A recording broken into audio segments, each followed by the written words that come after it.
नमस्कार दोस्तों, मैं हूं प्रदीप डवास। दोस्तों, बिहार की सियासत अब गर्म हो चुकी है। चुनाव की तारीखें तय हैं और मैदान में सबसे पहले चुनावी शंखनाद किया खुद प्रधानमंत्री नरेंद्र मोदी ने। समस्तीपुर की धरती से जननायक कर्पूरी ठाकुर के सम्मान के नाम पर, लेकिन इस भाषण में जो छिपा था वही आज बिहार की सियासत का सबसे बड़ा सवाल बन चुका है।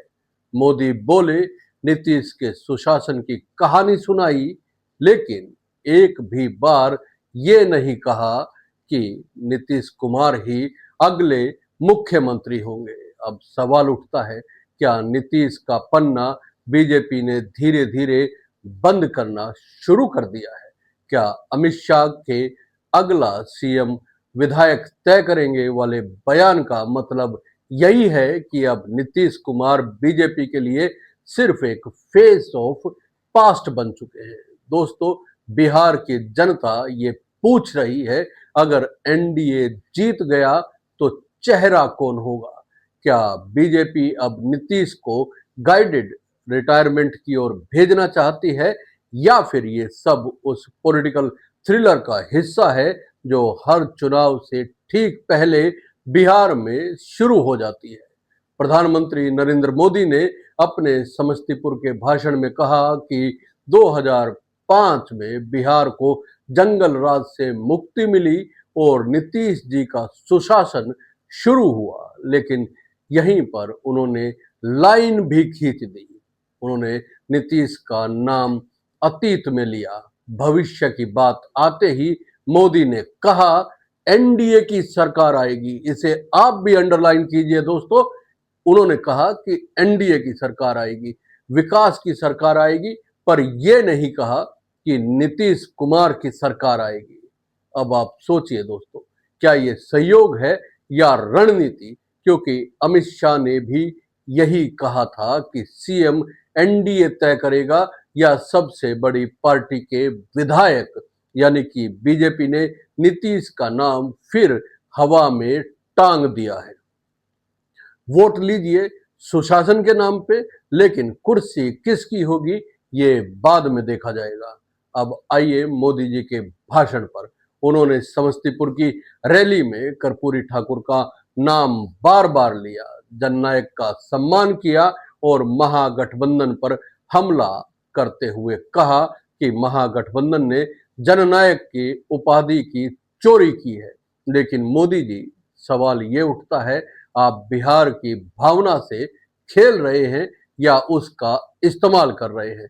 कर्पूरी ठाकुर वो नेता जिनकी राजनीति सामाजिक न्याय पर टिकी थी, उनके नाम पर वोट मांगते हुए बीजेपी अगर आज आरक्षण और पिछड़ों के अधिकार की बात करती है तो जनता पूछ रही है, क्या बिहार के पिछड़े और दलित आज भी उसी मुकाम पर है? क्या उनके बच्चे पलायन से मुक्त हो गए हैं? क्या बिहार की मिट्टी में अब भी रोजगार की खुशबू है, या हर चुनाव में वही पुरानी कहानी, जंगल राज बनाना बनाम सुशासन? दोस्तों, मोदी ने रैली में कहा, 1 GB डाटा की कीमत एक कप चाय से भी कम है, और इस पर बिहार के युवाओं को रील बनाने, वीडियो बनाने का उदाहरण दिया। सवाल ये है, क्या मोदी जी बिहार के युवाओं को सिर्फ रील और इंटरनेट डेटा तक ही सीमित रखना चाहते हैं? क्या युवाओं के सपने सिर्फ सस्ता डेटा है, रोजगार नहीं? क्योंकि वही बिहार के नौजवान आज भी दिल्ली, मुंबई, पंजाब और खाड़ी देशों में मजदूरी कर रहे हैं। मोदी जी, रील नहीं, रियलिटी चाहिए। आप बताइए दोस्तों, क्या आपको लगता है कि सस्ते इंटरनेट से बिहार का भविष्य बन सकता है? कमेंट में बताइए। डेटा सस्ता है, लेकिन सपना महंगा क्यों पड़ रहा है बिहार के युवाओं को? आगे बढ़ते हैं। मोदी ने रैली में भीड़ से मोबाइल लाइट जलाने के लिए कहा और बोले, इतनी रोशनी है तो लालटेन क्यों चाहिए? लालटेन यानी कि राजद। ये लाइन मोदी का सबसे पॉलिटिकल पंच था, लेकिन सोचिए, लालटेन बुझी नहीं, अभी भी जल रही है। तेजस्वी यादव की रैलियों में भीड़ उमड़ रही है और महागठबंधन मोदी के हर भाषण को सुशासन की थकान कह रहा है। मोदी ने कहा, बिहार लालटेन नहीं विकास चाहता है, लेकिन बिहार के आंकड़े कुछ और कहते हैं। देश के 10 सबसे गरीब जिलों में 6 बिहार के जिले हैं। स्वास्थ्य, शिक्षा, उद्योग, तीनों मोर्चों पर बिहार आज भी पिछड़ा हुआ दिखाई देता है। तो सवाल ये उठता है, क्या बीजेपी और नीतीश के 18 साल के सुशासन का यही नतीजा है? क्या वही बिहार है जहां युवा डॉक्टर बनने का सपना देखता है, लेकिन सरकारी अस्पताल में बेड तक नहीं मिलता? क्या ये वही बिहार है जहां उद्योग की बात हर चुनाव में होती है, लेकिन ग्राउंड पर मिल और फैक्ट्री की जगह आज भी बंद गेट दिखाई देते हैं?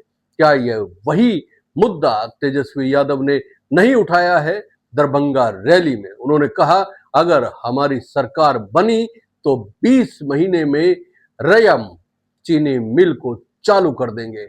अब ये बयान चाहे चुनावी वादा हो, लेकिन इसमें एक सच्चाई छिपी है कि पिछले 20 साल में बिहार में एक भी बड़ा उद्योग नहीं लगा है। दोस्तों, तेजस्वी यादव ने रोजगार की बात की, संविदा कर्मियों की बात की, जबकि मोदी और नीतीश की जोड़ी अब भी जंगल राज बनाम सुशासन की पुरानी कैसेट बजा रही है।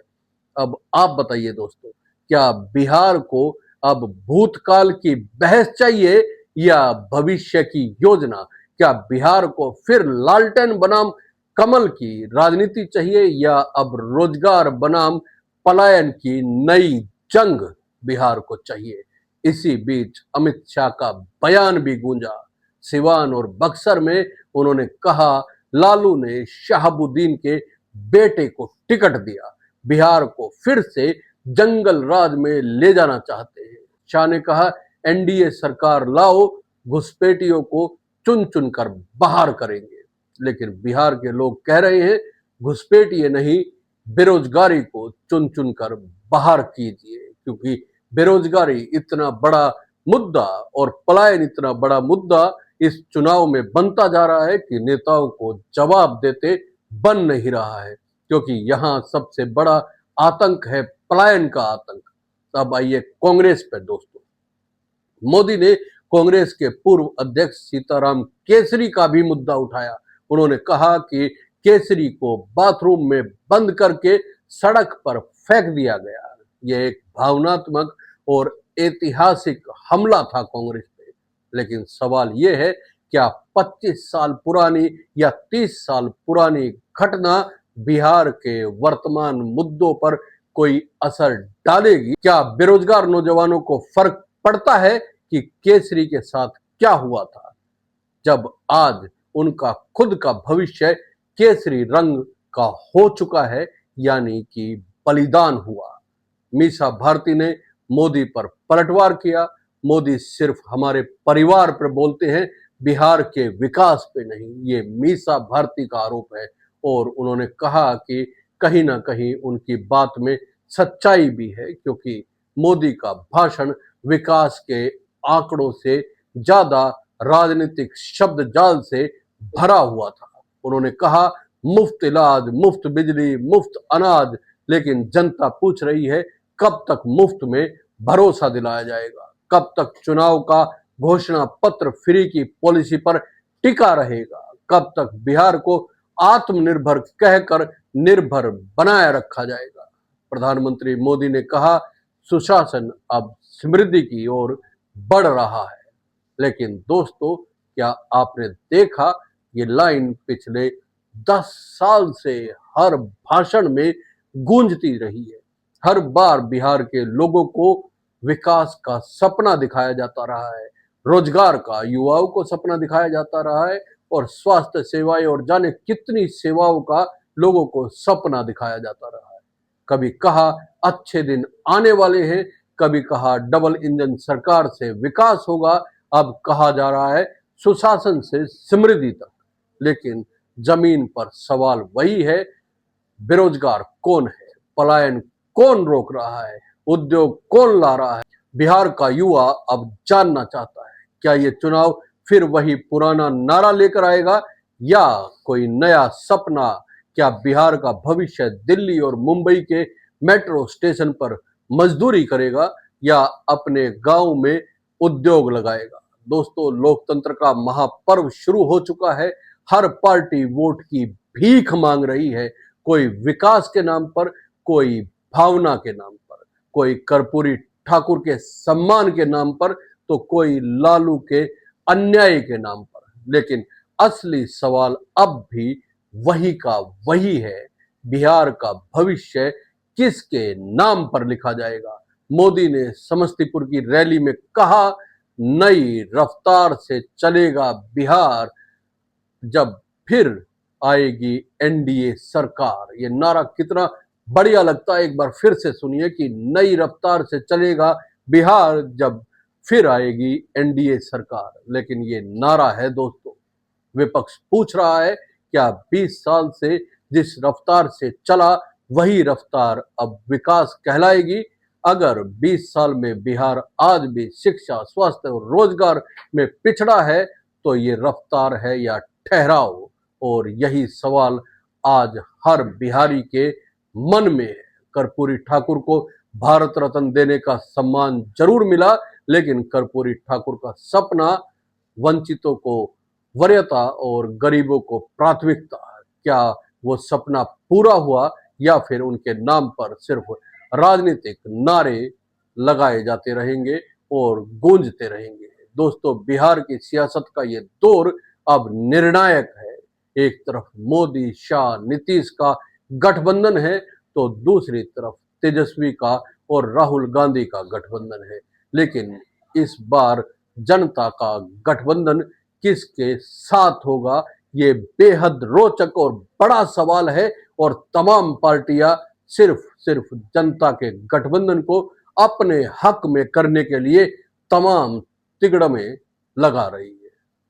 वो तय करेगा कि बिहार का भविष्य क्या होगा।